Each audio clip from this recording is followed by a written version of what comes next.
Hi students, this is AJ sir.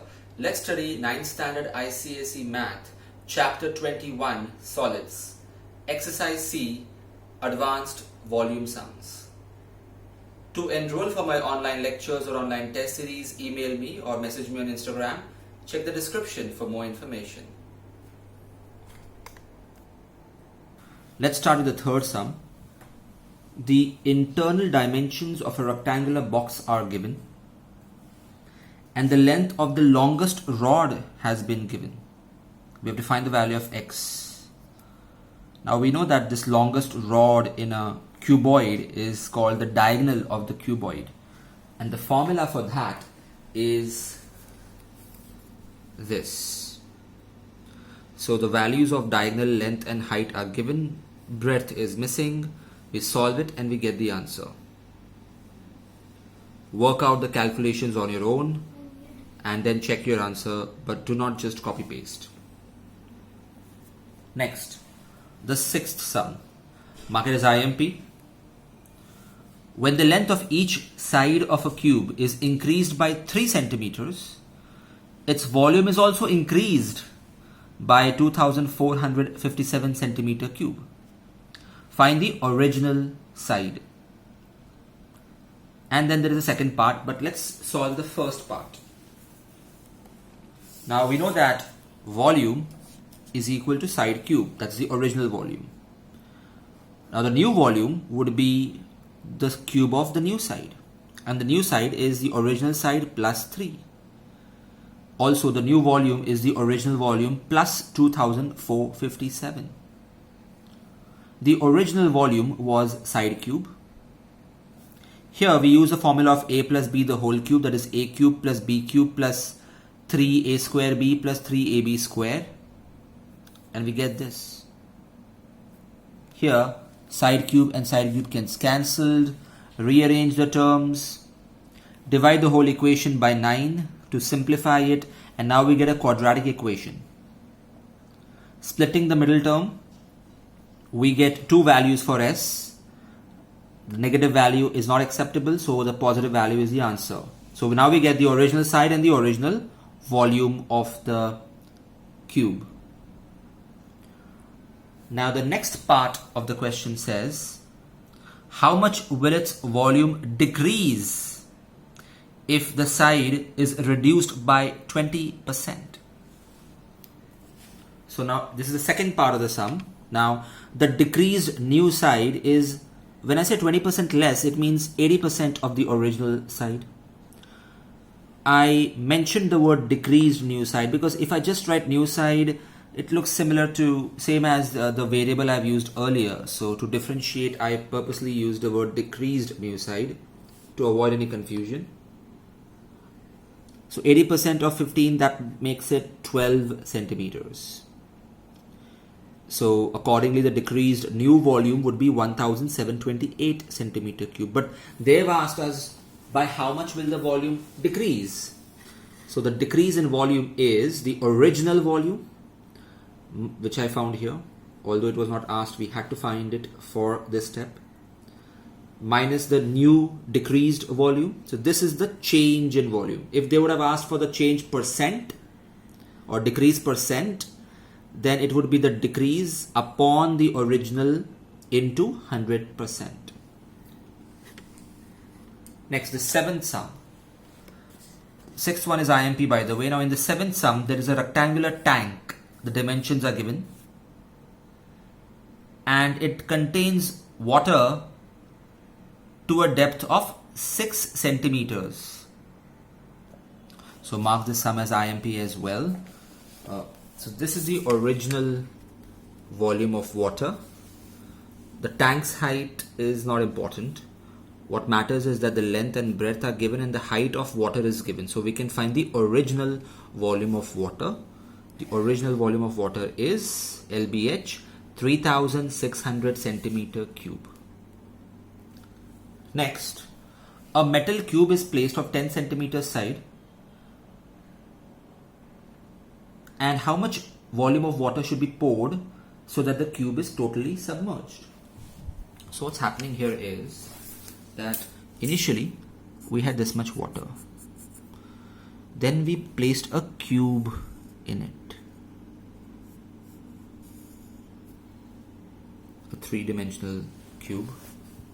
Obviously, some water will be displaced. The level of water will rise. So let's assume this is a new level of water. But it is not enough to cover the cube entirely. It is mentioned in the question that the cube is just submerged in the water. That means we need the water level to be up till here, so that the cube is just submerged. So how much extra water, what is the volume of water that we should pour to achieve the condition given in the question? Now we know the original volume of water. Okay. Now imagine that we have put the cube and we have already poured the additional water as well, so that the top surface of the cube is also just submerged in the water. So now this is entirely water. What is the volume of this water now? Obviously it will be more than 3600 because we have added more water to it to submerge the cube entirely.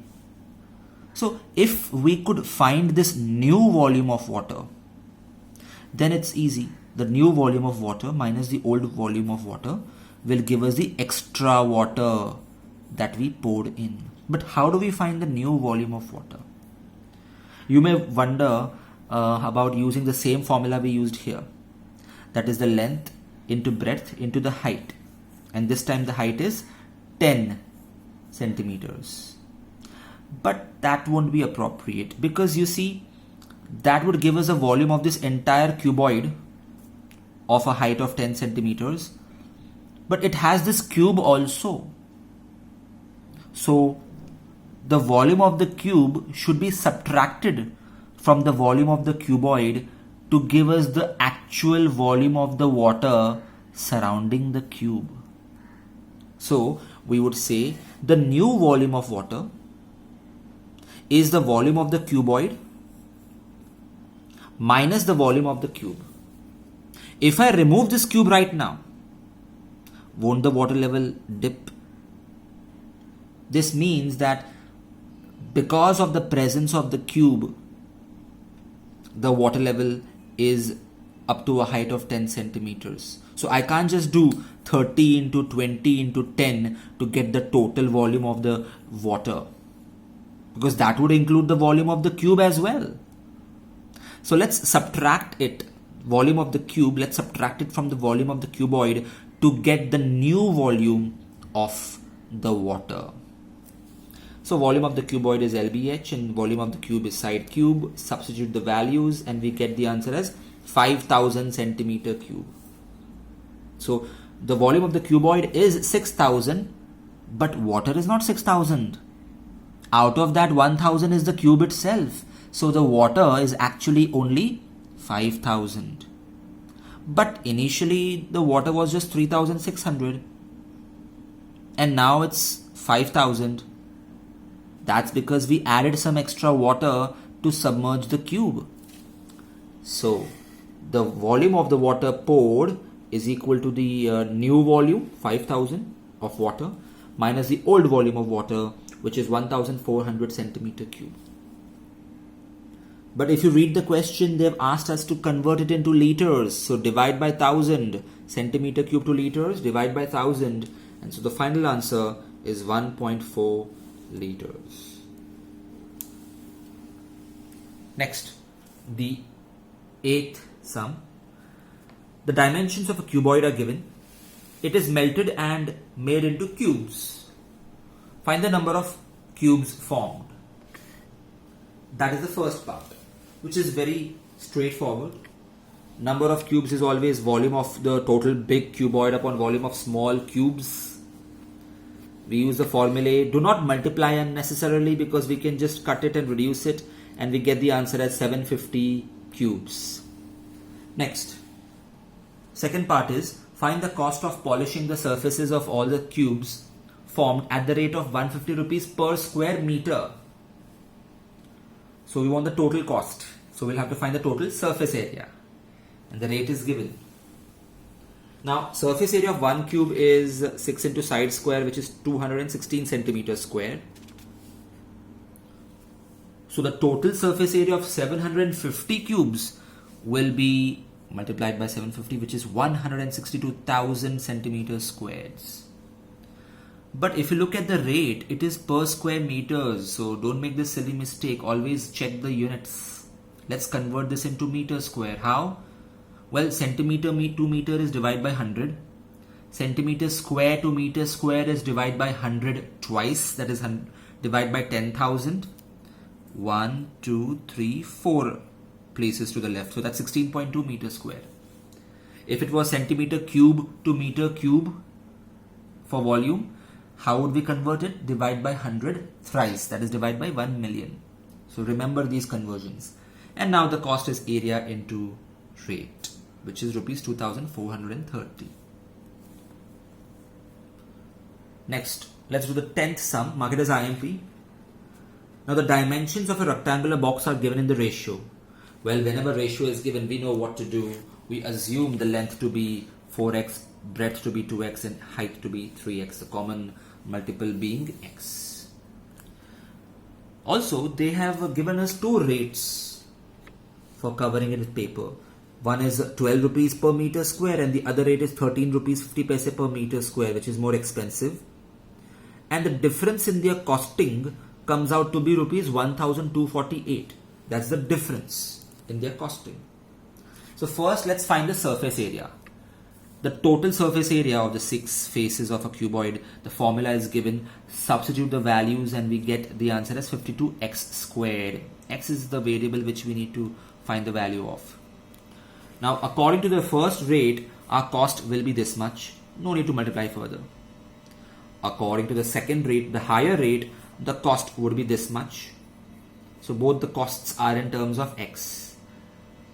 But the difference between the cost is already given to us in the question, 1,248.